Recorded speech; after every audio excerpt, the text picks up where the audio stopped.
Gracias, amigos. It's really wonderful to be here with you today. I just keep an eye on the participants and the numbers keep going up. So it's ding, ding, ding, ding, 60, 61, 62. So it's really exciting. No pressure there for my speakers, but I want to welcome you again. Bienvenidos. We're going to have a great and dynamic session today. The title, you already know, Not the Usual Suspects, Bringing Informal STEM Education to New Communities and Audiences. Now, the theme for this session speaks to how informal STEM education and science communication have long acknowledged a problem that comes from self-selecting audiences. Are our programs reaching only certain parts of society? Are we addressing those who are already connected or already connected to STEM? And how can we engage those that might benefit, but are hesitant maybe, or less interested, or simply do not know what STEM learning opportunities are out there, which is the case, as you'll hear today, for many under-resourced communities and individuals from underrepresented groups. Now, at the individual level, the conversation around broadening participation in STEM might depend on personal factors, right? Associated maybe with identity or interest, prior experiences that could have been positive or negative, right? Or availability and accessibility. Broadly understood sometimes as a person's or community's STEM capital. Now, the recent conversations around diversity, equity, inclusion, accessibility, and social justice increasingly recognize historically grown inequities, cultural norms, and deep-seated societal problems such as structural racism as underlying issues that may make it even more difficult for historically marginalized and under-resourced groups to engage with. Now, individual and societal factors intersect, right, and mutually reinforce each other, making it challenging to equitably and respectfully serve all when it comes to informal science education and science communication and STEM itself. Now, today we have three really fantastic groups, research groups, that will talk to us about how they bring informal science education to individuals from underrepresented groups and communities that are most under-resourced. First, we'll hear from Alicia Torres and the work she's doing with Sandra Gutierrez, who couldn't be here with us today, about how to engage low-income Latino families and other under-resourced communities across the nation in STEM. We will also hear from Bill Isabel and Mimi Ito about the importance of mentorship in the persistence in informal STEM programs for underrepresented youth from urban communities. And then we'll hear from Cal Manis and Jeremy Babandur about how they bring STEM education to various rural communities, including border and indigenous communities. Now, as you're listening, feel free to use the chat to ask questions to speakers and maybe add your thoughts and reflections, which is always really nice to hear and see and read. And the conversations will continue probably in a breakout room setting after the talks. We'll see what works best. And at this point, I will ask Alicia to introduce herself and tell us about her project and collaborations with integrity, right? As Nancy Mary Boy said earlier, was talking about earlier today. And then we will continue with Bill and Mimi and then Colin Jeremy. So, gracias. Alicia Tocaya, the floor is yours. Bienvenida.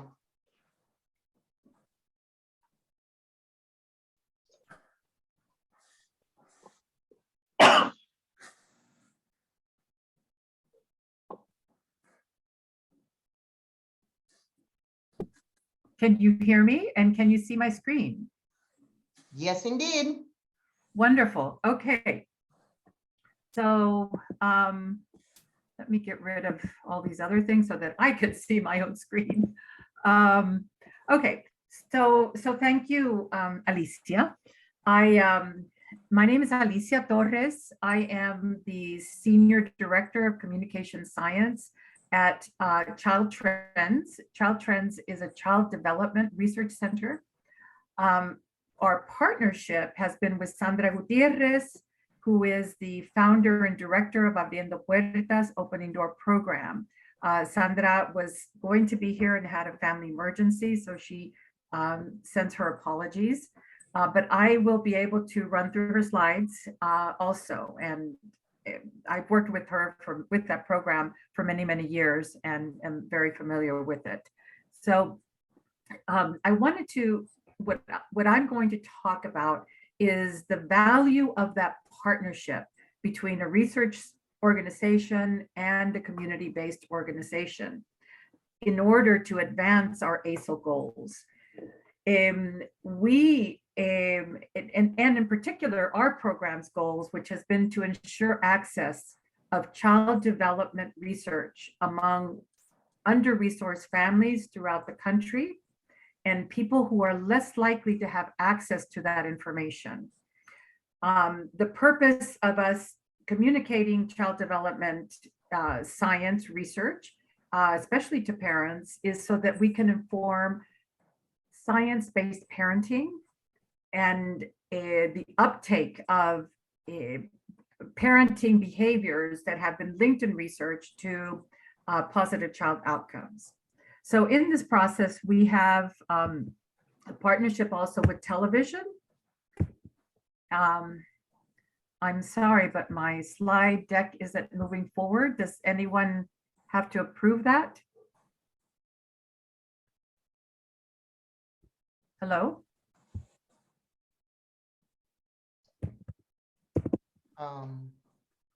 Let's see here. I'm trying to move and it's not allowing me to move it.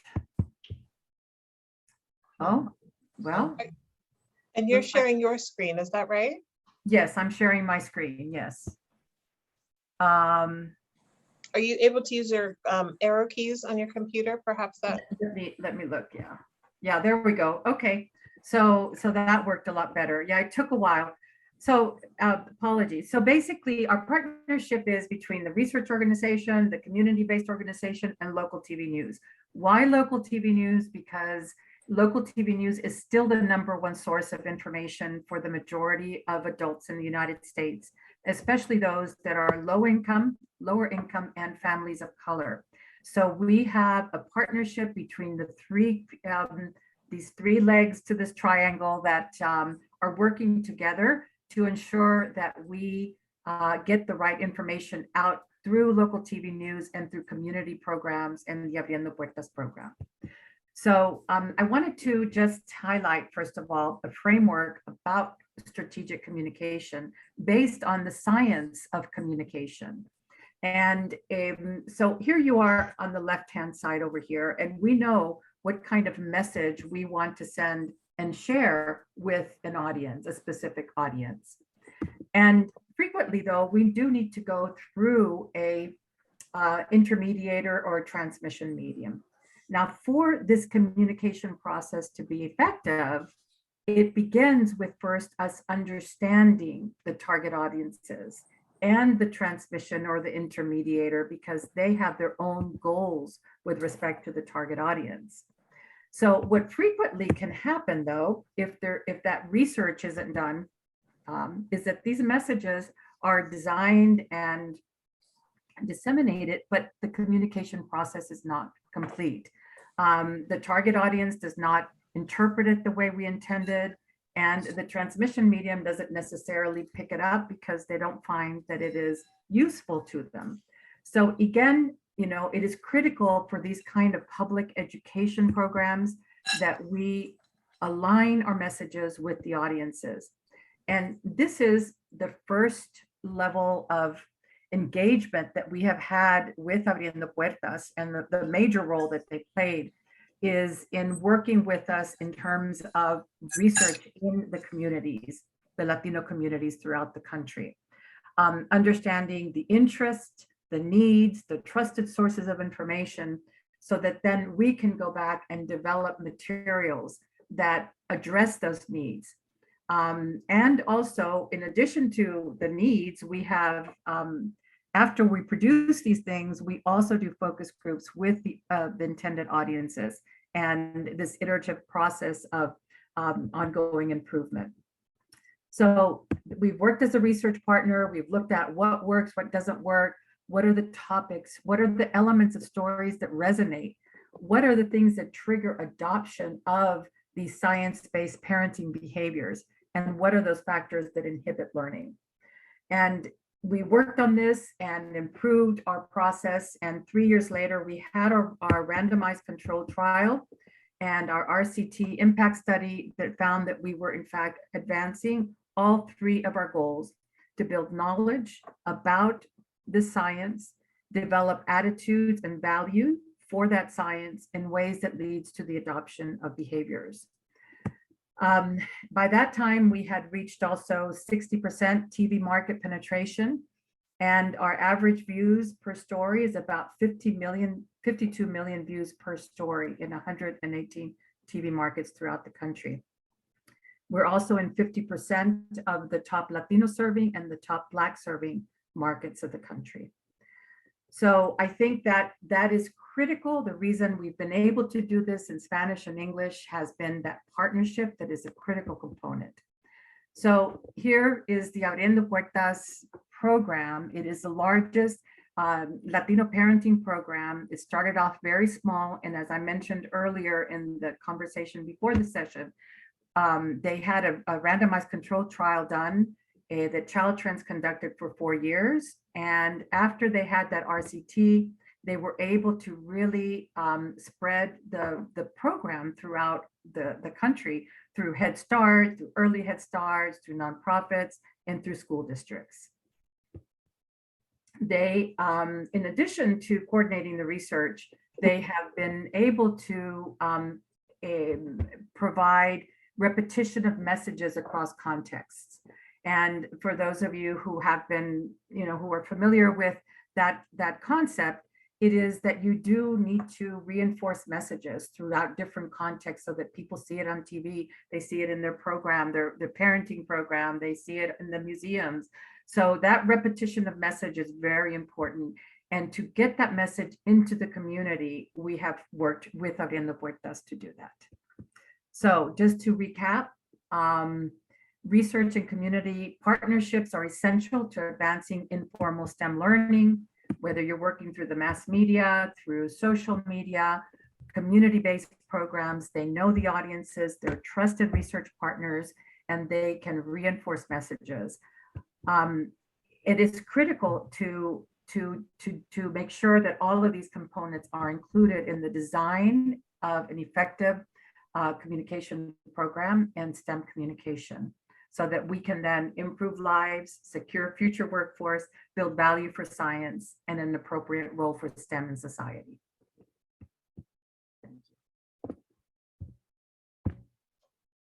Wonderful. Gracias, Alicia. Thank you, Alicia. Again, if you have any comments, questions, make sure you add them to the conversation here in the chat, and we'll talk about this in a minute. And I want to welcome Cal, if you would like to tell us about your project. Actually, Guillermo first. Oh, Guillermo. I'm sorry. That's right.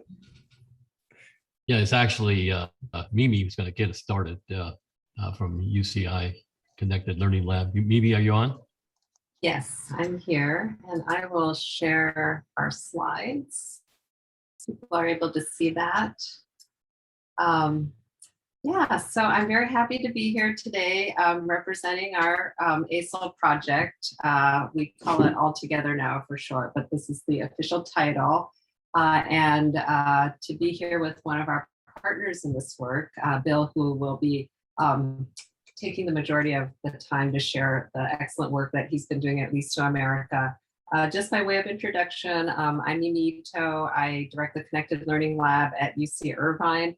And a big emphasis of our lab is understanding sort of the social and cultural factors that impact young people's participation in learning environments. And this study is specifically a longitudinal study, which got a bit disrupted by COVID, but thankfully our work with Bill at LISTO has continued throughout the period because of the really strong connections that LISTO has with the young people in their programs.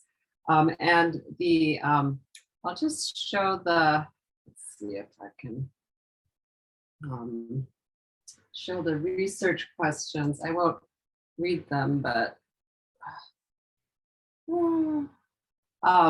Just to give you a little bit of a sense of our research focus, we've been doing research in 3 out-of-school STEM environments in the Orange County area. And our emphasis is really on marrying kind of deep ethnographic work. I'm a cultural anthropologist by training on young people's practices, identities, and culture with a social network analysis approach that's really trying to understand how the relationships that young people are developing within these informal programs translate to, interest, identity, feelings of belonging, and cultural inclusion within STEM fields. And LISTO has been really a stellar example of a program who has been able to foster those connections in really, really meaningful ways. So I'll turn it over to Bill to share his vision of LISTO. Okay, thank you, Mimi. Yes, to get started, my name is Guillermo Jorge Izabal Espinosa de los Monteros. That's the baptismal name. Just call me Bill. It'll be much easier for everyone. My family's from Guadalajara, Mexico. Started LISTO America after I retired from the Boeing company as the executive director of human resources for the defense part of the company. When I realized that we're always looking for Latino engineers all over the country and couldn't find any, couldn't find technical people. And as you know, the population of Latinos and Latinas versus those in STEM, it's a big gap. And that's how LISTO America gets started. LISTO America is a word, as you know, LISTO means to be ready, to be prepared, and we wanted to have a prepared America. Now, having said that, I'm just going to make 3 quick points. Number 1 is what we call our learning model, which I think is very key to the approach we're taking and how we got started. Number 2, I'll give you a sense of a critical element in the program. And number 3, I'll just give you a highlight of how is it doing? Is it working? That kind of a thing. We actually started after I retired to look around the country to see if there's any ongoing programs, after school programs. And we found the Clubhouse Network out of Boston, which was supported by MIT Media Lab. And they had devised a program that seemed very interesting because it seemed to be getting results. And as a result of that, we applied for a license and got the license, and we are an official licensed clubhouse of the Clubhouse Network, supported by the MIT Media Lab.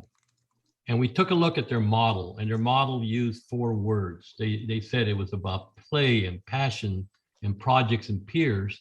And we translated that into our roadmap, which is right in front of you. When a new member, that is a student, comes into our clubhouse, and we don't use school terminology. This is probably the only time I use the word student. They become members of a club. And the club goes through a learning process that we really discovered by observation, and it really implemented the MIT model. When a new member comes in, and usually they're quiet, middle school, Latinos and Latinas who barely say a word and head down and all that, have no idea what STEM is. And we start working with their curiosity. What are they interested in? That's what we call C to the power of 10. We use kind of a formula name because we are very STEM oriented. We start with curiosity. We try to get the curiosity to become into creativity. If a member is interested, let's pick a subject, car wheels, automobile wheels. We always say, well, how do you design them? Oh, con papel, with paper and pencil. No, what if we gave you high technology that you can design wheels? That's where they get into competence. They start learning technical skills. And as you learn technical skills, and I'm talking about high level technical skills, digital graphic design, we have virtual reality, augmented reality, music, Photoshop, advanced Photoshops, etc. Once they get a competence, something happens like magic. They build their confidence because all of a sudden that individual is the expert in a particular subject. We get into critical thinking as they start making decisions. Sometimes we say work on a project. You can communicate the project to the rest of what we call the clubhouse. And then they start becoming into teams, collaborators. As they become collaborators and form teams and work on projects, all of a sudden they want to get competitive. Gee, if we developed this extra special robot, why don't we start competing in robot contests? Then we start thinking about college and then career. That's kind of the roadmap we use. It's our basic model that's very engaging. It's powerful. But the second point is the critical element that's so important throughout this roadmap. And that's the importance of culture and family. We spend our time with culture and family. Our population is an urban population made up of virtually all Latinos and Latinas, with many of the parents undocumented. They're mostly Mexican American. And it's a huge population. So we invite the families to be part of this whole situation so we can build the trust. And it's not instant, but once you build the trust, it's amazing the magic that happens. Let me give you an example and the barricades that occur with Latinos and Latinas, particularly in this area. 3 years ago, we had a scholarship from the Northrop Grumman Corporation, for one of our members to go full scholarship to the NASA summer camp in Birmingham, Alabama. So we had a little contest in the clubhouse, and we had a winner, Maria. What's her name? I remember her very well. Finally, we announced it. It's an all-paid trip. People are fighting for these spots in that summer camp across the country. Guess what? I got a call from her parents saying Maria is not going to go. What? I said, look, let's invite you and your family and maybe your family for lunch. You pick the place and we'll discuss it. They came. Unfortunately, 9 people showed up because the primo and the prima. And they wanted to check us out to see if we were legitimate. And I tell you, the moment, and we explained the program and so on and so forth, that got tears in my eyes when the father got up. His name was Pedro, I remember. He got up real macho style. He's like, Guillermo, my daughter can go. And what was the problem they were having? They don't drive to LAX, Los Angeles Airport, because La Migra is over there. A lot of immigration people, and they don't go near the airport. That was the problem.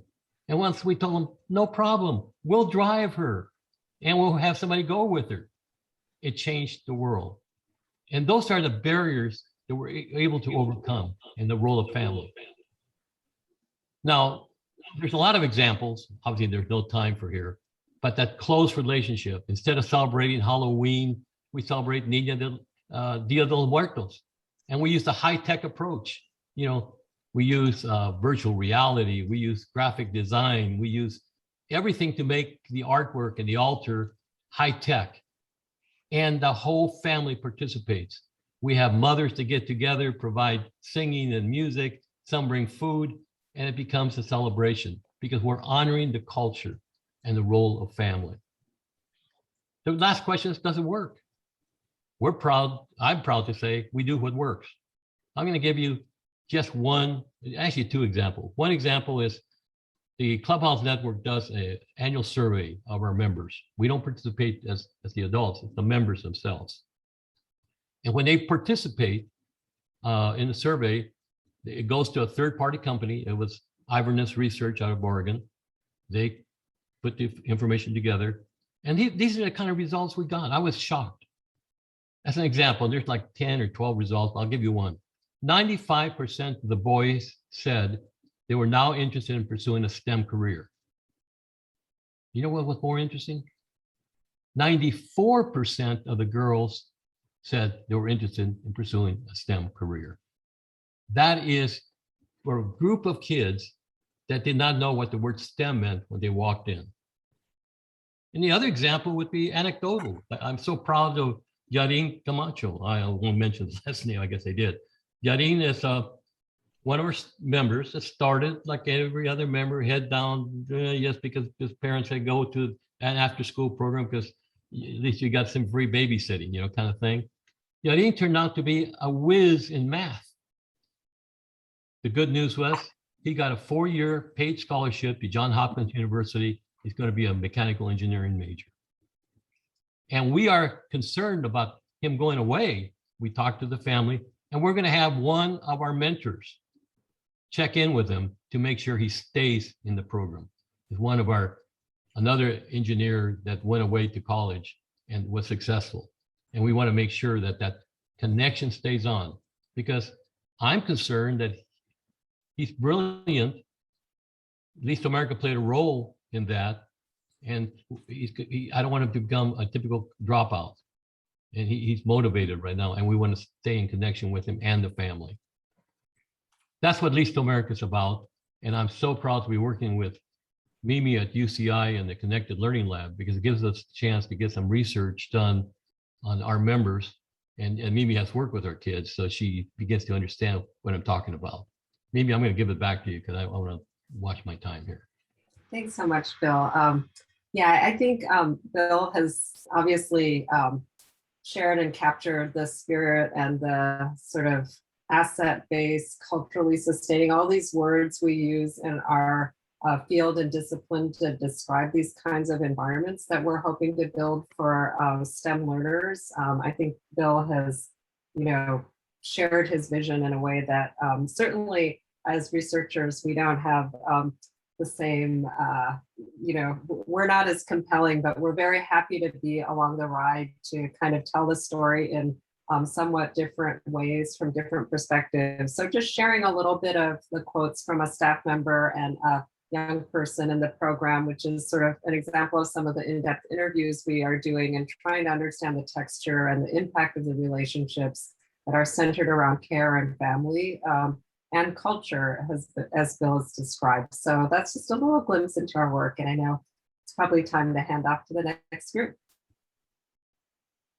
Thanks so much, Guillermo and Mimi. That was wonderful. I guess, yeah, we'll let Cal, of course, and Jeremy share the project and tell us a little bit about it. Please go ahead. Perfect. Well, thanks for the opportunity to present a little bit of our work with RAIN. I think one of the exciting things about having the NSF project is the potential to really, have the framework and have that freedom and ability to really explore what is going to create the best outcomes and really research what happens through that. So we're really grateful for that.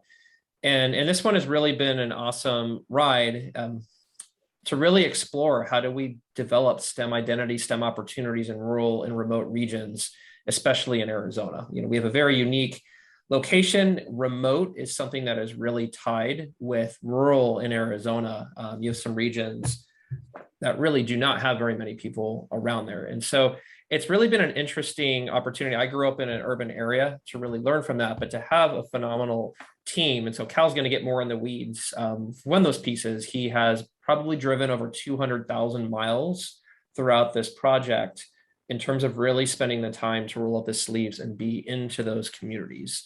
And so he'll get into some of the more specifics there. But go on to the next slide.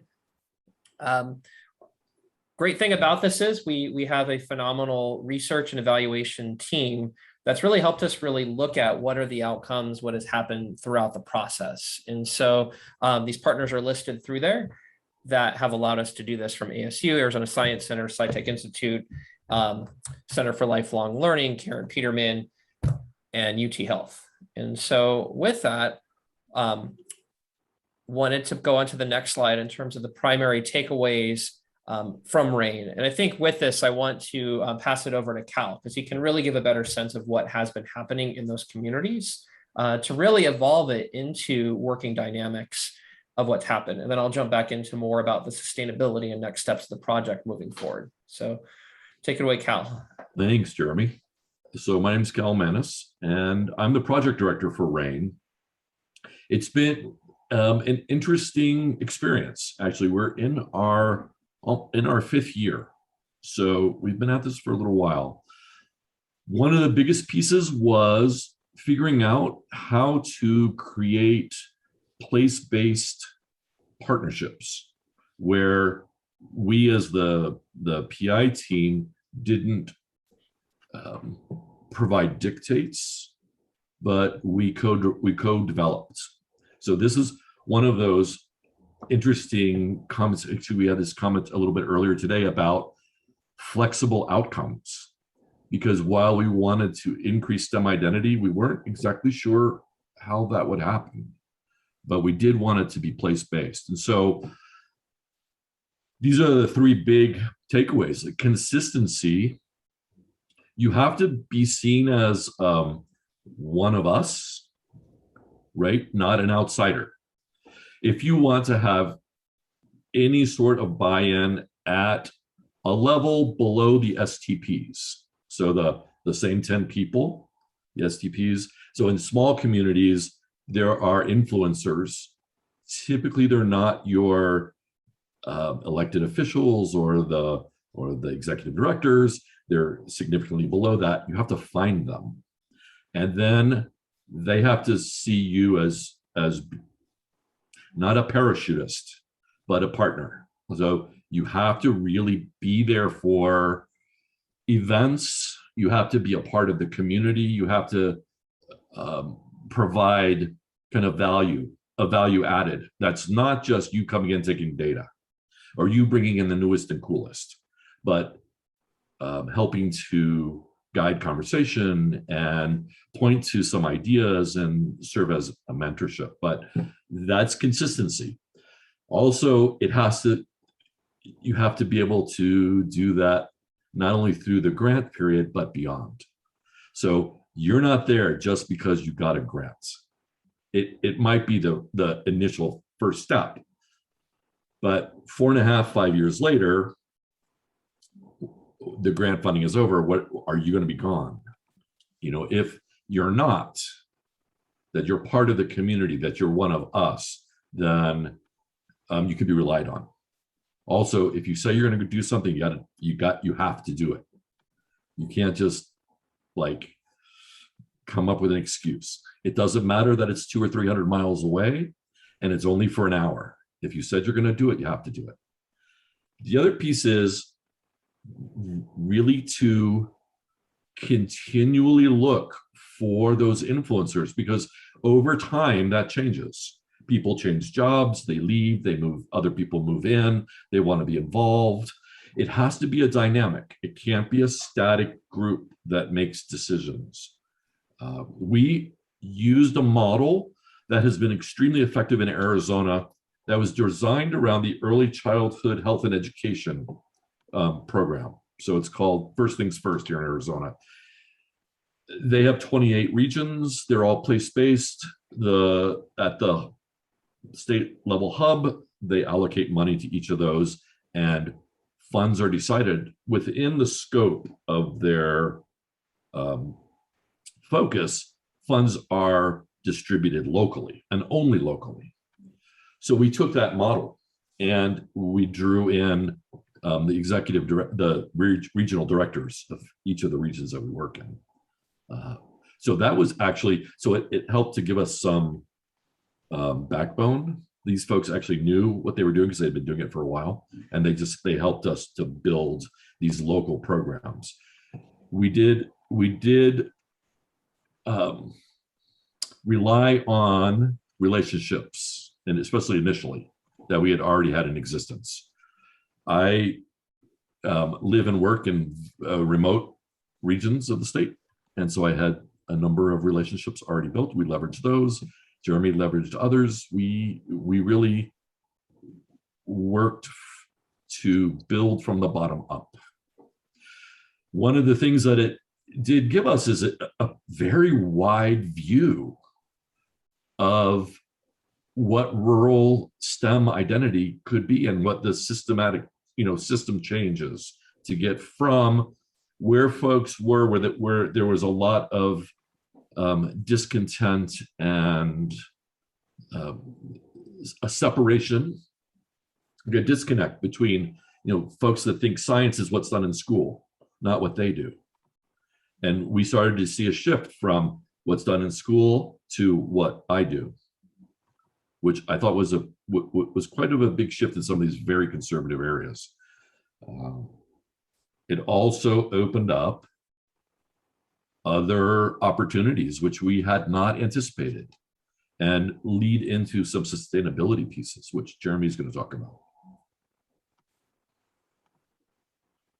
Oh, you're muted, Jeremy. There you go. All right, still on the slide 3. So the exciting part, first of all, is in terms of the research, we have several different pieces that the teams are putting together to talk about the identity, the differences in the regions, and really how these interactions happened, along with some social network analysis that came with that. But I think one thing that came about with the project is that by leveraging the networks and where we're going, and I think STEM ecosystems might have been mentioned earlier, is that we started to really leverage the STEM ecosystems community, finding a lot of other regions are working and looking to engage with STEM.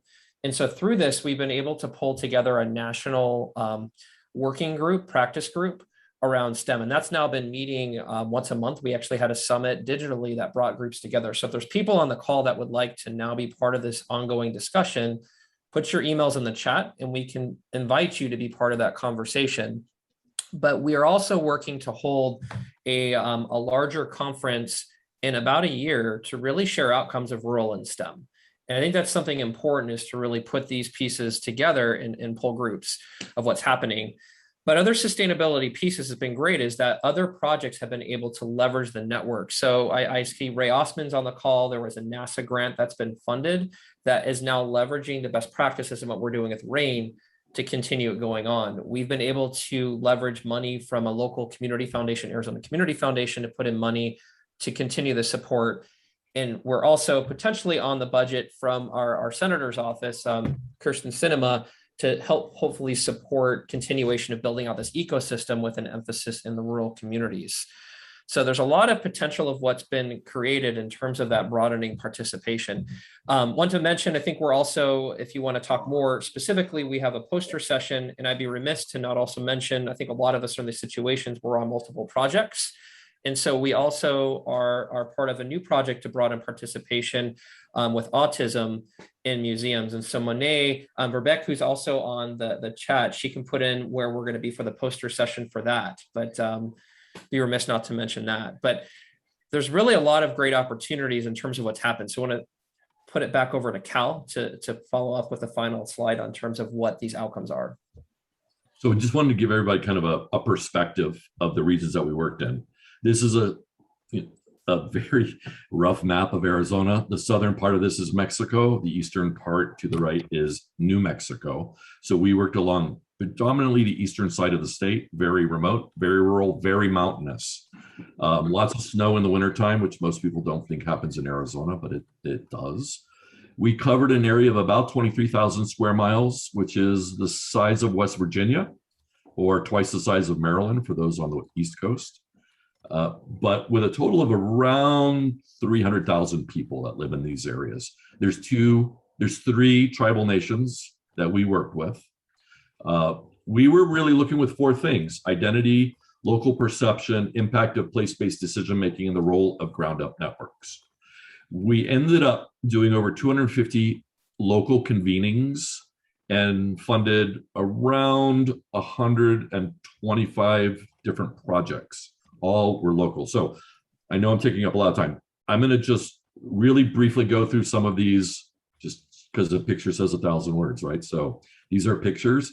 This is the southeast corner of Arizona. These are some of the activities we did. A couple of it, this is an extraction area. So there's mining, there's agriculture. These are sandhill cranes that come in once a year. We've done makerspaces, libraries. We work a lot with county libraries and with parks and recreation. Graham and Greenlee is an extraction area. The largest gold and copper mine in North America is located in this area. We worked a lot with the community college in this region, which was really interesting. Southern Navajo and Apache counties. Navajo and Apache counties are 300 miles from north to south and about 85 miles wide. They're very oddly shaped. So typically we just bunch them together. The southern part of the counties is 80% non-tribal, 20% tribal. North is 100% tribal. We were not able to reach everything, so we just did the southern part. As you can see, it snows quite a bit. This was my backyard. We worked with the community college. We worked with the White Mountain Apache Nation. We did a lot of prototyping and tinker spaces, library work, and work with NGOs in that area. Yavapai, the Verde Valley, and this is an actual picture of the Verde Valley. If anybody's been to Sedona, that's part of the Verde Valley. We worked predominantly within it's a river valley, one of the few perennial rivers in the state. Again, libraries, towns, there's a huge winemaking push in this area, and the science cafes started to show up here. All of these concepts, all of these choices were made locally, were funded. I mean, we helped to fund them, we helped to find more funding, and there are sustainability plans in each of these, which we incorporated right from the beginning. So with the knowledge that funding would end at from the first meeting, we decided we would add in a sustainability piece. Okay, that's it for me. All right. Thank you, Kyle. Go ahead, Brian. Go ahead. So go ahead, Alicia. Oh, no, I was just gonna say that was wonderful. I appreciate everybody's conversations, and yeah, go ahead, Brad. He's my. Well, I was gonna say. Gonna share some thoughts. I was gonna say thank you as well to our speakers. Wonderful job, great, interesting projects. And so what I would like to do now is just briefly cover the takeaways from each of the three projects. And then what I think we'll do then is we will go into our breakout rooms. And I believe our IT expert will do that automatically. So what are some of the takeaways that we saw with Alicia? We think the partnership between researchers and community organizations is critical, an essential component of the informal STEM learning in several ways. And those include developing effective project designs, producing and communicating effective messages that lead to stage of learning, conducting research with intended audiences, reinforcing messages at community levels through trusted sources. And another colleague of ours, Bob Russell, also mentioned engaging participants in STEM in those trusted places. So those were some of the takeaways we had for Alicia's presentation. As far as what Mimi and Bill presented, the Listo America project is really based on a learning model developed by MIT Media, the C10. And it developed this roadmap, the attached roadmap.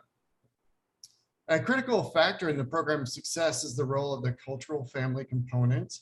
And Bill shared some wonderful stories with us about that.